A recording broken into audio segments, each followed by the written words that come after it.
এই ফাৰ্মাখিনি আজি যাব। আচলতে ফাৰ্মাবোৰ উজনিৰ পৰা নামনিলৈকে সকলোৱে অৰ্ডাৰ কৰিছে। ইমান মৰম দিছে আপোনালোকে, কি বুলি আপোনালোকক ধন্যবাদ দিম।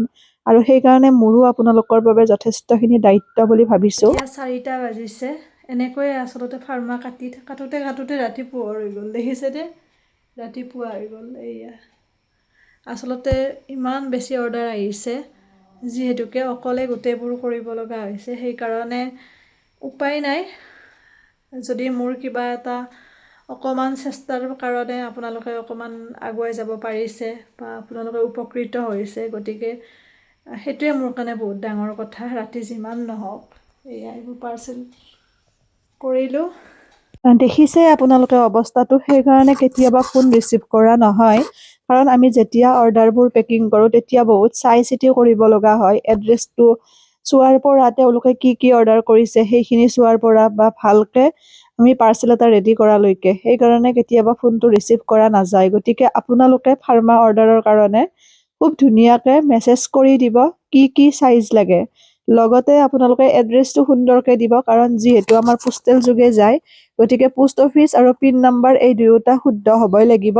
গতিকে আপোনালোকে এড্ৰেছটো দিব, নাম, village, pin number, post office, phone number, district, এইখিনি বস্তু দি দিব। আৰু যেতিয়া আমি ফাৰ্মা পেকিং কৰিবলৈ ল'ম তেতিয়াই আপোনালোকক কণ্টেক্ট কৰিম নাম্বাৰটোত, আৰু সকলো মেছেজ চোৱা হ'ব।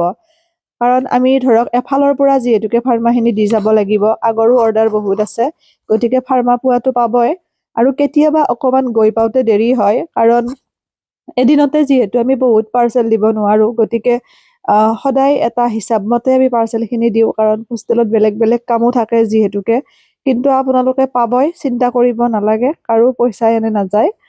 কাৰণ সকলোৰে কষ্টৰ পইচা, চিন্তা কৰিবই দিয়কচোন পাৰ্চেলটো বা কিমান পালে, পাম নে নাই, সেইটো স্বাভাৱিক কথা। গতিকে আপোনালোকে চিন্তা কৰিব নালাগে। এটা চাইজত 250 টকা, আগতে মই 200 টকাকে দিছিলোঁ। কিন্তু কি হ'ল, একেবাৰে নৰয় নিজলৈ অলপো, কাৰণ পাৰ্চেল বেগৰ পৰা, কাগজৰ পৰা পঠিওৱালৈকে, কাগজটো বাৰু নধৰোৱে, কিন্তু পাৰ্চেল বেগৰ দাম আছে। আৰু লগতে আপোনাৰ যিহেতু পোষ্টেলত আমি শ্বিপিং চাৰ্জ দিব লাগে, আমি আৰু কাষ্টমাৰৰ পৰা এক্সট্ৰাকে শ্বিপিং চাৰ্জ নলওঁ, এই প্ৰাইচটোতে এড হৈ থাকে। সেইকাৰণে নিমিলা হোৱা বাবে বা অলপ পইচাবোৰো বেছি হৈছে এতিয়া দিব লগা, সেইকাৰণে আমি এটা চাইজত 250 টকাকৈ লৈছোঁ। গতিকে আপোনালোকক যিসকলক লাগে সোনকালে অৰ্ডাৰ কৰিব হোৱাটছআপ নাম্বাৰত গৈ। আৰু অনলাইন ক্লাছ আমাৰ 5 এপ্ৰিলৰ পৰা আৰম্ভ হ'ব। যিসকলে ভাবিছে যে মই অনলাইন ক্লাছ কৰিম, আপোনালোকে মোক হোৱাটছআপ নাম্বাৰত কৈ থ'ব। হোৱাটছআপত এটাই ভাল লাগে, মই যদিও বিভিন্ন ঠাইত গৈ পোৱা নাই, অন্ততঃ মোৰ পাৰ্চেলবোৰ বা ফাৰ্মাখিনি বিভিন্ন ঠাই গৈছে, সেই বস্তুটো খুব ভাল লাগে। আৰু আপোনালোকেও যেতিয়া খুব ধুনীয়াকে ব্লাউজ এটা চিলাব পৰা বুলি কয় বা কাষ্টমাৰক চিলাই দিয়া বুলি কয়, সঁচাকে বহুত বেছি সুখী হৈ পৰোঁ। আৰুনো কি লাগে, সেইটো কথা। আৰু সেইবাবে এতিয়া মই এই কামটো অকলে কৰিবলৈ লৈছোঁ। কাৰণ মাজতে যিহেতু মই নিয়োগ কৰিছিলোঁ, তেতিয়াও অলপ খেলি মেলি হৈ যায়, কাৰণ পিছত মই পুনৰীক্ষণ কৰিবই লাগে। গতিকে কামটো দুবাৰ হোৱাৰ নিচিনা হয়। সেইবাবে শান্তিৰ পৰিৱেশেৰে অকলে মই এই কামটো কৰিছোঁ এতিয়া কোনো ধৰণৰ ভুল হোৱাৰ চান্স নাথাকে। আৰু কি হয়, এনেবোৰ কাম যদি আমি ৰাতি কৰোঁ নিৰল নিস্তব্ধত, তেতিয়া মানে ভুল নহয় আৰু কামটো কৰি ভাল লাগে। সেইকাৰণে মই বেছিকৈ ৰাতি কৰোঁ। কিন্তু ৰাতি টোপনি ক্ষতি কৰাটো ইমান ঠিক নহয়, সেইটো মই জানো।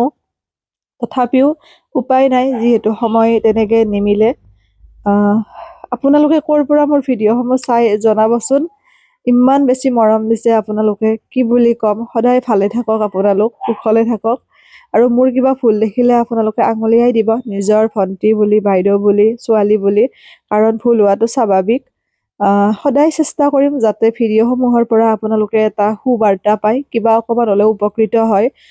কাৰণ ধৰক বিভিন্ন ভিডিঅ' দিব পাৰোঁ, কিন্তু সেইটো ধাৰা মই কেতিয়াও চেৰাই যোৱা নাই, কাৰণ উদ্দেশ্য আছিল যাতে মোৰ ভিডিঅ'সমূহৰ পৰা কোনোবা এগৰাকী হ'লেও উপকৃত হয়, বা মোৰ যিখিনি সামান্য জ্ঞান সেইখিনি যাতে মই আন 10জনকো দিব পাৰোঁ। সেই উদ্দেশ্যৰে মই অনলাইন ক্লাছ আৰম্ভ কৰিছিলোঁ। আৰু সঁচাকৈয়ে মই বহুত বেছি সুখী হৈছোঁ। অনলাইন ক্লাছত ইমান ধুনীয়াকৈ আপোনালোকে ক্লাছ কৰি ব্লাউজ চিলাই নিজে বুটিক এখন অপেনিং কৰা পৰ্যায় পাইছেগৈ। খুব মোৰ ভাল লাগিছে বা মই সুখী হৈছোঁ। আৰু তাৰোপৰি এটা কথা, প্ৰত্যেকখন দিলে এনেও দিব পাৰোঁ আমি কাটিংটো নিশিকাকে বা নজনাকে, কিন্তু যিকোনো এটা বস্তু যেতিয়া আমি আৰম্ভ কৰিবলৈ লওঁ, সেই বস্তুটোৰ ওপৰত যদি আমাৰ জ্ঞান থাকে, তেতিয়াহ'লে আমাৰ মানে সেই দিশটোত আগুৱাই যোৱাত বা ধৰক উন্নতিৰ পৰা কোনেও আমাক ৰখাব নোৱাৰে। কাৰণ ধৰক আমি যদি এখন বিউটি পাৰ্লাৰ অপেন কৰোঁ, তাৰ ওপৰত যদি আমাৰ জ্ঞান নাথাকে, কেতিয়াবা আমাৰ যিগৰাকী কৰ্মী আহিব নোৱাৰিবও পাৰে, তেতিয়া আমি বন্ধ ৰাখিব লগা হৈ যাব। কিন্তু সেই বিষয়টোৰ ওপৰত যদি আপোনাৰ মোৰো যদি জ্ঞান থাকে, তেতিয়াহ'লে সেইদিনাখনো আমি বন্ধ কৰিব লগা নহয় বা ৰ'ব লগা নহয়, নিজে হ'লেও আমি কৰিব পাৰোঁ। সেইকাৰণে যিটো বিষয় লৈ আগবাঢ়িব বিচাৰে, সেই বিষয়টোৰ ওপৰত নিজৰ জ্ঞান থকাটো জৰুৰী। আৰু এটা কথা, এই পাৰ্চেলবোৰ যেতিয়াই আপোনালোকৰ পোষ্ট অফিচৰ পৰা বুক হ'ব, তেতিয়াই আপোনালোকৰ তাত বুক বুলি মেছেজ আহিব, যিটো নাম্বাৰ দিব। বুক বুলি মেছেজটো আহিলে জানিব যে পাৰ্চেলটো বুক হৈছে, আৰু যেতিয়াই পাৰ্চেলটো আপোনালোকৰ পোষ্ট অফিচ পাব, তেতিয়াই আউট ফৰ ডেলিভাৰী বুলি আহিব। গতিকে আউট ফৰ ডেলিভাৰী অহাৰ লগে লগে আপোনালোকে ইচ্ছা কৰিলে পাৰ্চেলটো আপোনালোকৰ পোষ্ট অফিচৰ পৰা কালেক্ট কৰি ল'ব পাৰে। আৰু কিছুমান ঠাইত পোষ্ট অফিচৰ ধুনীয়াকৈ দিব যায় ঘৰত বা কল কৰে, কিন্তু কিছুমান ঠাইত আকৌ দিব নাযায়। তেনে ক্ষেত্ৰত আমাৰো অলপ প্ৰব্লেম হয়, কাৰণ পাৰ্চেলটো তেতিয়া ৰিটাৰ্ণ আহি যাব। কিন্তু এতিয়ালৈকে তেনেকে মোৰ পাৰ্চেল ৰিটাৰ্ণ অহা নাই, কাৰণ ময়ো চেক কৰি পেলাই আপডেটটো দি দিওঁ। ঠিক আছে, এৰিছোঁ। পুনৰ নতুন ভিডিঅ' এটিৰে আপোনালোকক লগ পাম। সকলো ভালে থাকিব, সুস্থ থাকিব, হাঁহি থাকিব। মই কাটিঙৰ ভিডিঅ' আনিম আৰু লাহে লাহে আপোনালোকে পাই থাকিব। আচলতে দেখিছেই নহয়, এইবোৰ অৰ্ডাৰ।